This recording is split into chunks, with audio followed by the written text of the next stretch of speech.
Very good morning scholars. चलिए, वही income tax और इनकम टैक्स का हेड बिजनेस प्रोफेशन, ठीक है।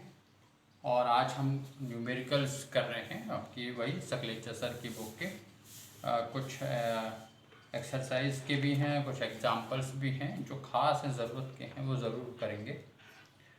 चलिए, ठीक है। अब न्यूमेरिकल्स देखिए। Question says messrs Rajesh Kumar and sons. पहले थोड़ा मेसर्स शब्द पे बताते हैं आपको, ठीक है।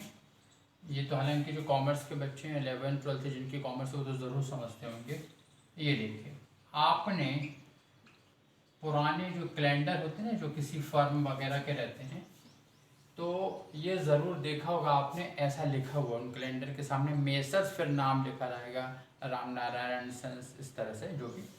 तो मेसर्स लिखा रह सकता है या मे बन के ऐसा पॉइंट है तो उसकी मीनिंग भी मेसर्स ही है, या M/S है तो ये भी मेसर्स ही है, और एक्चुअली ये इस तरह से मेसर्स है, ठीक है।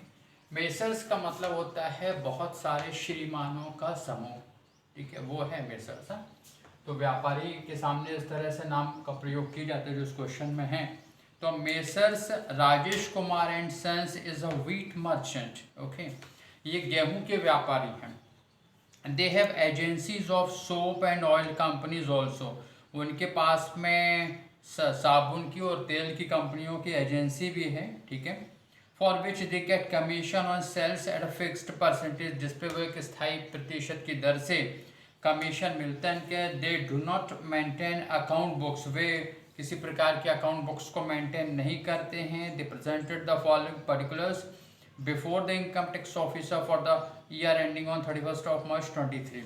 31 मार्च 2023 को समाप्त वर्ष के लिए उन्होंने ये जानकारी दी। First one, you have given commission receivable from soap company. Soap company, साबुन कंपनी से कमीशन मिला कितना, 40,000, 40,000 रुपीज़ का। तो ये इनकम है, ध्यान रखना, ये profit and loss account credit का आइटम है ये, ठीक। कमीशन रिसीवेबल फ्रॉम, अब रिसीव हो या रिसीवेबल टैक्सेबल होता है, from oil company. Oil company से रिसीवेबल कितना है, 1.5 लाख रुपए, ये भी आपके क्रेडिट का आइटम है। Compensation for termination of agency bye oil company, आपको टर्मिनेट हो गई वो ऑयल कंपनी की एजेंसी, जिसके कारण से क्षतिपूर्ति के 2 लाख रुपए मिले। ये कॉम्पनसेशन या क्षतिपूर्ति भी जो इनकम ही है। फिर है during the year 500 bags of wheats were purchase at ₹5 lakh. 5 lakh रुपए में इन्होंने जो है कितने, 500 बैग जो है वो परचेज किए। तो एक बैग कितने का हो गया, 1000 रुपीज़ का हुआ। ये वर्किंग आपको पहले लिख लेनी है। हाँ, आपको जो है 5 लाख रुपए में कितने बैग्स खरीदे इनको, ये है रुपीस और ये है बैग्स, ठीक है। तो 0000, ये 5 से एक बार ये 1000 आ गया। तो 1000 रुपीज जो है वो पर बैग, एक बैग 1000 रुपए का, ये ध्यान रखना जरूरत पड़ेगी आपको। फिर आगे क्वेश्चन कहता है of which 400 bags were sold at ₹6 lakh, जिसमें से 400 बैग 6 लाख रुपए में बेच दिए। तो 500 माइनस 400, 100 बैग्स बचे हुए हैं, और इनकी अब कॉस्ट क्या हो जाएगी, तो उस 100 को 1000 से मल्टीप्लाई कर देंगे तो ये क्लोजिंग स्टॉक आ जाएगा, ठीक है। फिर शॉप्स एक्सपेंसेस वर ₹2,65,000, 2,65,000 रुपए के दुकान के खर्चे थे, डेबिट का आइटम होगा, अलाउड एक्सपेंसेस है ये। हाँ, फिर on an examination by ITO। ITO कौन है, इनकम टैक्स ऑफिसर। RTO अलग है, हाँ, आपका ये ITO है। तो ये आपका इनकम टैक्स ऑफिसर ने एग्जामिनेशन परीक्षण किया। It was revealed that the following items were included the shop expenses. उसको ये रिवील हुआ, प्रकट हुआ कि ये जो ये इस प्रकार के निम्नलिखित जो व्यय दिखा रहे हैं वो इनके शॉप एक्सपेंसेस यानी दुकान के खर्चे में शामिल थे, ठीक है। First one, expenses of ₹45,000 on marriage of Rajesh Kumar son, ठीक है। यहाँ पर 45,000 रुपये, वो जो शॉप एक्सपेंसेस दे रखा है ना 2,65,000 का, उस 2,65,000 में 45,000 रुपये तो इनके अपने पुत्र की एक शादी पर खर्च किए थे 45,000 रुपये, वो शामिल हैं। तो ऐसे एक्सपेंसेस हम पढ़ चुके, ये डिसअलाउड हो जाएंगे। ठीक है, इनकम टैक्स डिपार्टमेंट कहता है भैया क्या कर रहे हो, ये इसको आपको डेबिट नहीं करना चाहिए था, नहीं करना चाहिए था, तो आप क्या करोगे, और कर लिया है तो वापस प्लस करो। क्यों? क्योंकि डेबिट करने का मतलब होता है माइनस करना, जब हम नेट प्रॉफिट का कैलकुलेशन करते हैं। तो चलिए, तो ये 45,000 आपके प्लस हो जाएंगे। The next one 27,000 being cost of calendars and diaries. Calendar और डायरी के लाके 27,000 रुपये। देखिए, व्यापारी आपने देखोगे जब नया साल आता है तो जो बिजनेसमैन रहते हैं या प्रोफेशनल्स भी, वो अपने क्लाइंट्स को या कस्टमर को कैलेंडर और डायरी बांटते हैं कि जैसे आए तो लीजिए साहब ये डायरी लीजिए न्यू ईयर की। तो वो क्यों, एक प्रकार का विज्ञापन, एडवर्टाइजमेंट ही तो होता है, क्योंकि उस डायरी के मेन पेज पर उनका फर्म का या जो प्रोफेशनली हैं उनका अपने बारे में डिटेल्स रहता है, तो जिसके कारण से उनका विज्ञापन होता है। तो ये विज्ञापन है, विज्ञापन जो है अलाउड रहता है, इसका कुछ नहीं करेंगे। हाँ, क्योंकि डेबिट कर दिया, शामिल है 265, तो ठीक है। जो अलाउड है और कर चुके हैं तो उनका कुछ नहीं करना है।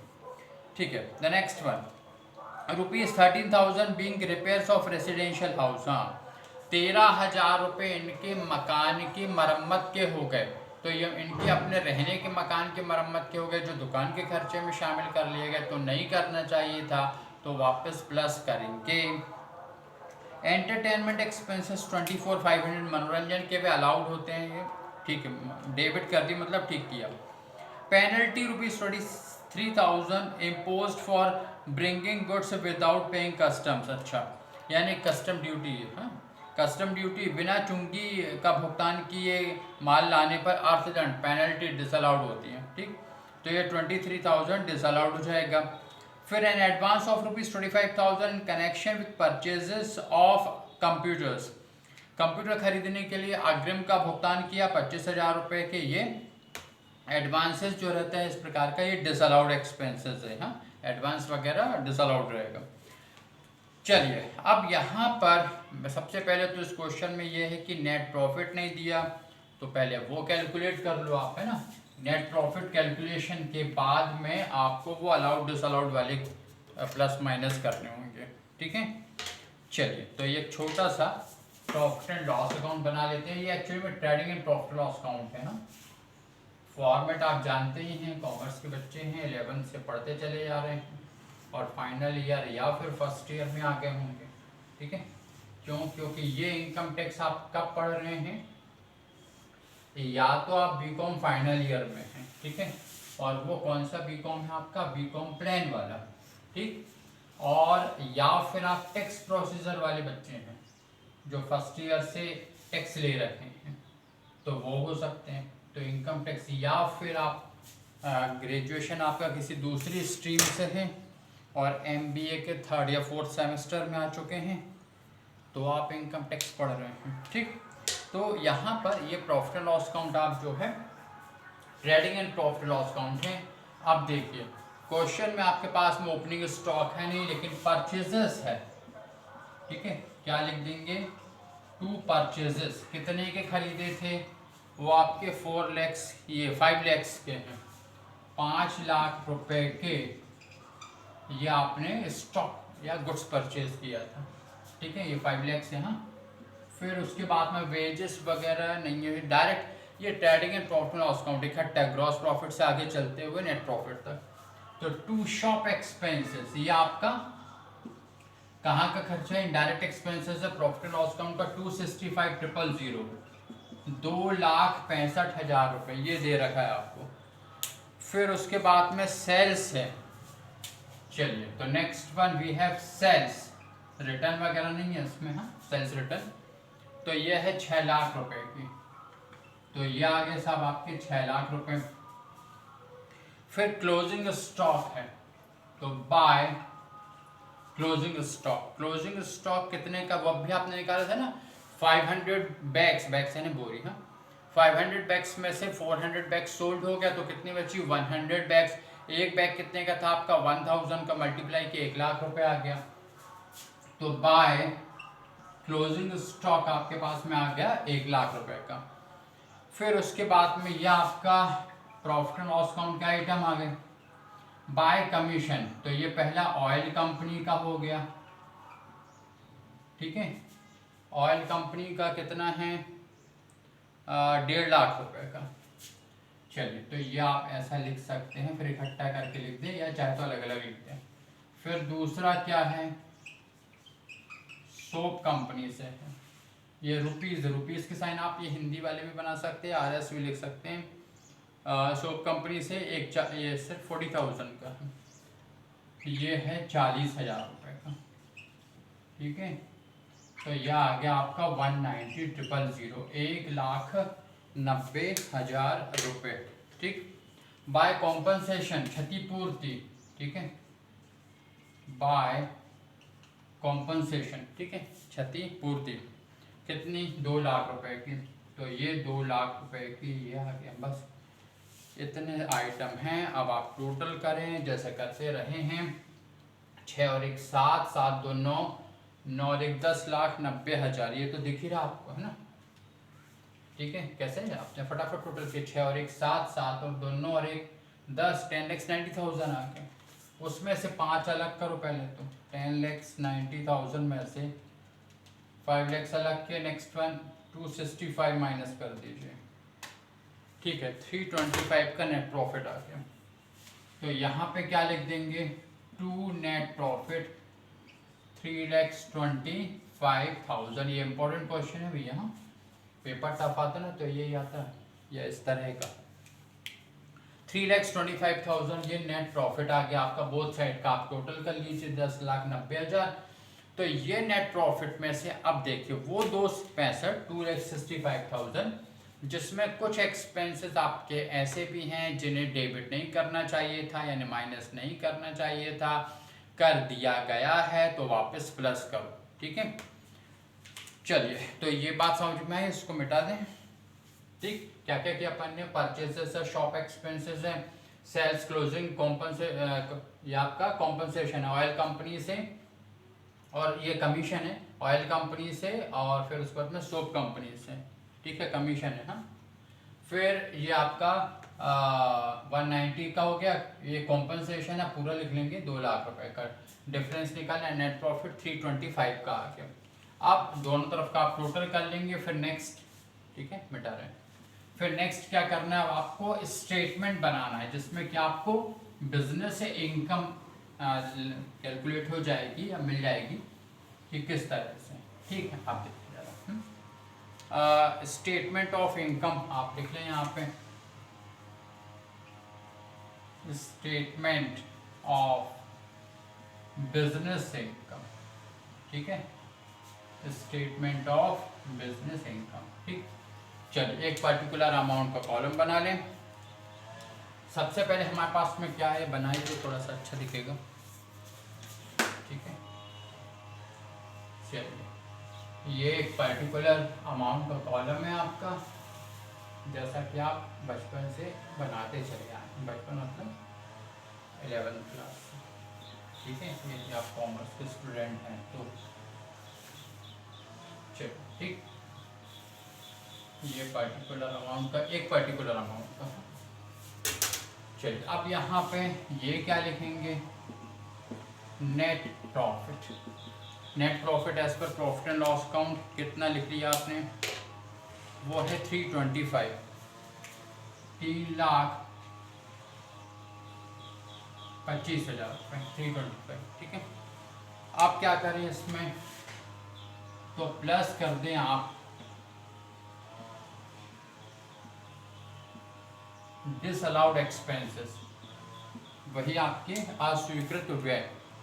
तो पहला कौन सा लेना है, मैरिज एक्सपेंसेस,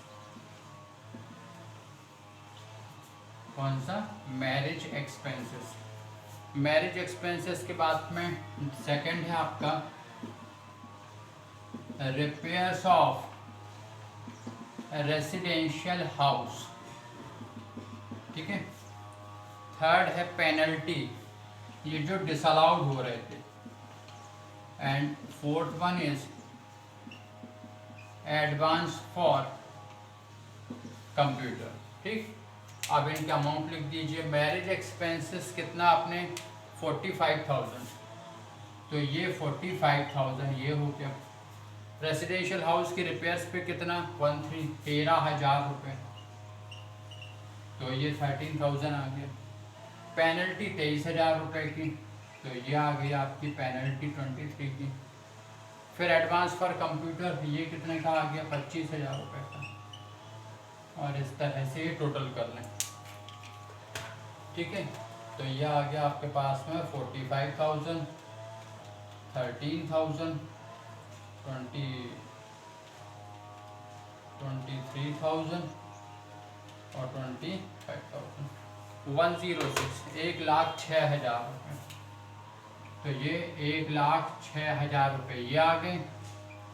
अब आप क्या कर लें, इनका टोटल कर लीजिए। तो ये बिजनेस इनकम आ गई। तो 325 में 431, ठीक है, 4,31,000, 4,31,000 का ये आपकी बिजनेस इनकम आ गई। आ रहा समझ में, ठीक है, कि किस तरह से ये कैलकुलेशन करना है। एक बार फिर से इस क्वेश्चन में आपको प्रॉफिट एंड लॉस अकाउंट नहीं दिया था, आपको इन्फॉर्मेशन दे रखी थी, आपने उसको पहले प्रॉपर जो है एडजस्ट किया, प्रॉफिट एंड लॉस अकाउंट बना दिया, नेट प्रॉफिट निकल गया उससे। फिर आपके इस 325 के नेट प्रॉफिट में देखा कि वो 265 जिसमें कुछ एक्सपेंसेस 265,000 किसके थे, शॉप एक्सपेंसेस के नाम से, तो वो तो माइनस होने चाहिए थे। लेकिन उस 265 में कुछ एक्सपेंसेस ऐसे थे, ये चार्ट है, ये एक्सपेंसेस, ये 4 एक्सपेंसेस ऐसे थे जो डिसअलाउड थे, यानी जो डेबिट नहीं करना चाहिए थे, यानी उन 265 में नहीं जोड़ने चाहिए थे शॉप एक्सपेंसेस के नाम से, यानी डेबिट कर दिए गए उनने। तो वापस हम इनको जो है ये जो 4 आइटम हैं इनको वापस जोड़ ले रहे हैं, जिससे कि आपकी नेट प्रॉफिट बढ़ गया, यानी इनकम बढ़ गई। और इनकम टैक्स डिपार्टमेंट इस बढ़ी हुई इनकम पर जो प्रॉपरली कैलकुलेट की है उस पर आपका इनकम टैक्स देगा। वो कैसे लेगा वो तो अपन लास्ट में पढ़ेंगे, अभी तो एक एक हेड को कंप्लीट कर रहे हैं। आ रहा समझ में, ठीक है, चलिए, ठीक, थैंक यू।